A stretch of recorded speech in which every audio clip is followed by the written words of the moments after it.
Welcome to the Tesla Economist. Please hit the thumbs up and remember to subscribe. You can follow me on Twitter and talk to me on Patreon. Seriously, we continue to hear that Tesla is going to grow 50% a year until they reach 20 million units a year, and all of bulls have forecast Tesla's growth on this statement, which for the record was initially announced on Battery Day. Also, a lot of people infer that after 20 million units a year, Tesla will stop all vehicle production growth and just cap it there and leave the rest of the market to the so-called competition. Except of course in 2021, where we saw very close to 100% growth, even though the new factories that were expected to be online later in the year produced absolutely no vehicles, and Tesla took down the Model S and X line for the most part of the year. Despite that, we nearly saw double growth year over year. Now, I haven't finished my figures for 2022 yet. I am getting there, and it's quite obvious that it won't be too far off another 100% growth year again. Okay, so just to reiterate, since Battery Day, it looks like so far, each year, growth will be nearly 100%. Of course, this is being achieved whilst also tackling any issues brought on by the pandemic, such as supply chains. But now, of course, growth is bound to finally slow down.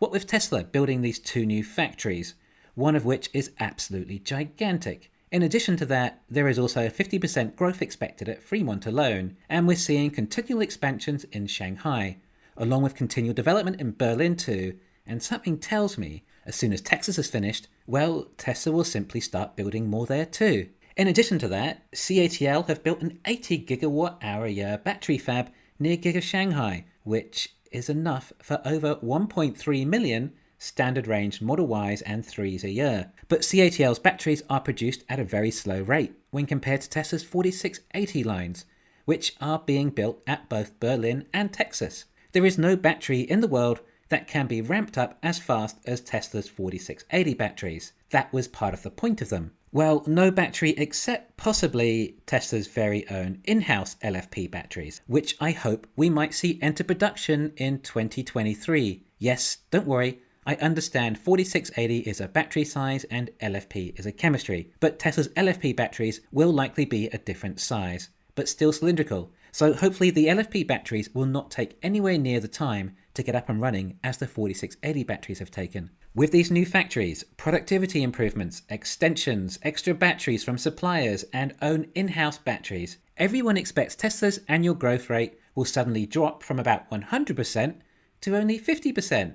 Now, does that really sound likely? Or does it sound more likely that possibly Tesla might have another 100% growth year in 2023 as well? FYI, 1 million in 2021, 2 million in 2022, double again for 2023 takes us to 4 million units. Okay, I've done a little bit of rounding there, but you get the idea. Now, I'm not even talking about run rates here, I'm talking about actual total units produced for the year.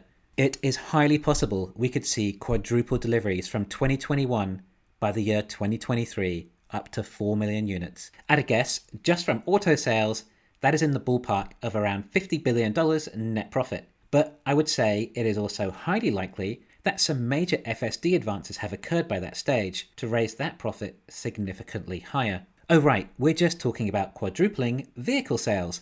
And actually, now I think about it, we're already at an annualized profit of about $10 billion now. If we quadruple sales, and increase margin due to the fact that there'll be unbelievable cost savings with these new batteries, and OPEX is going to stay a lot lower, at least relatively, not to mention a ton of other economies of scale and even more price rises maybe. Well, maybe the auto business might be closer to $60 or $80 billion profit a year, just for car sales.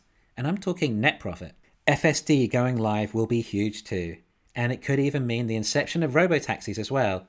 What if we're at an annual net profit approaching $100 billion in 2024 already?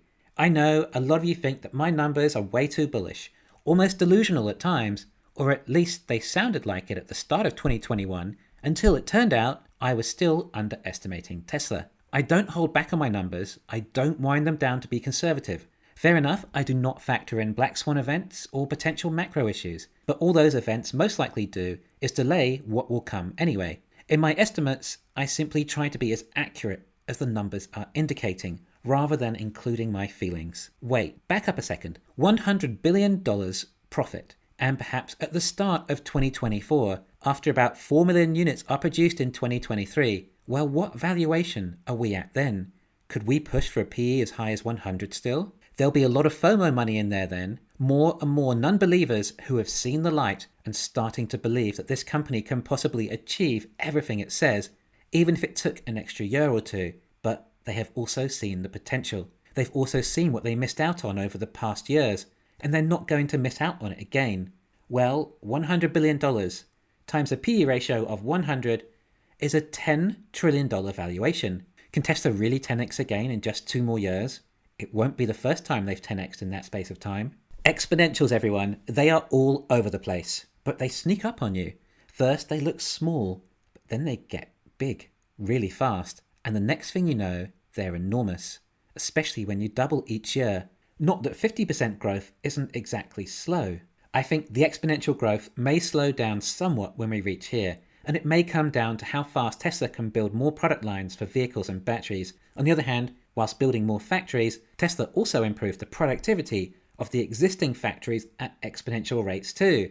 Oh, hang on a second. If we have more batteries, Tesla can likely ramp up batteries faster than they can ramp up vehicles, which means eventually Tesla will not be battery constrained. We're not battery constrained for their vehicle production growth. What will happen with the excess batteries then? Will they sell them to the likes of Volkswagen? No, not a chance. Tesla will have finally gotten their energy business going, making me think again that possibly this $100 billion profit could be possible. I'm throwing these numbers around very loosely. I will do some full models soon so we can actually see what might happen. But I think even if I am off by 1/2 and it's only $50 billion profit, then we're likely still not going to be too unhappy. These products are amazing. Owning one makes you realize even more just how incredible this company is. There is a reason something like 50% of Tesla owners end up buying Tesla shares in Tesla after they own the product, because they realize instantly how impressive this company is. Owning a Tesla has made me a lot more bullish. As I think a lot of you may be able to tell, I have never had a product that brings me this much joy. Oh dear. You know what I've just done, don't you? I've just talked myself into selling some shares so I can buy more 2024 Leaps, haven't I? Even if the stock reaches just $3,000 by 2024, then that is still going to be close to a 10x return. Of course, if it truly did hit $10,000, then it's probably going to end up being something like a 40 times return. Okay, I may only put $30,000 into it, but that's $1 million on the other end. There could be a 1 in 5 chance of that hitting. Imagine having a 1 in 5 chance of making $1 million in just a couple of years. I mean, just the positive feeling of hope it gives you over that time is almost worth the money. Of course, it's options, so you run the chance of losing it all.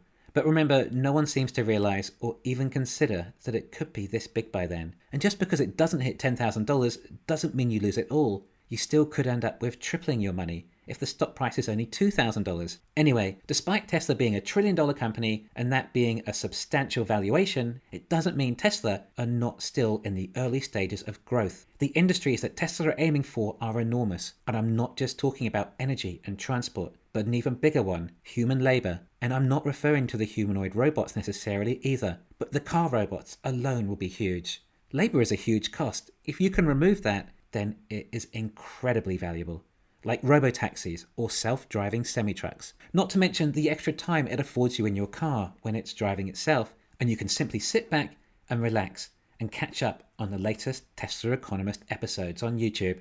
Granted, we people mainly talk about 50% growth when it comes to vehicle deliveries, and the energy and software side of the business is separate, but as far as company valuations are concerned, it's mainly the growth in the earnings that matter, whether it's from reducing costs or adding more value and products. Profit is profit. To summarize, I think this 50% vehicle production target will continue to be higher for the next 2 or 3 years. I think revenue will see even higher growth rate than that. And I think profits growth will be a lot higher than revenue again. Now, I just need to time my next purchase, because this feels like quite a dip, but I may have missed the bottom, depending on what has happened by the time this video is released. Thanks for listening. Please hit the thumbs up and subscribe. You can follow me on Twitter and talk to me on Patreon.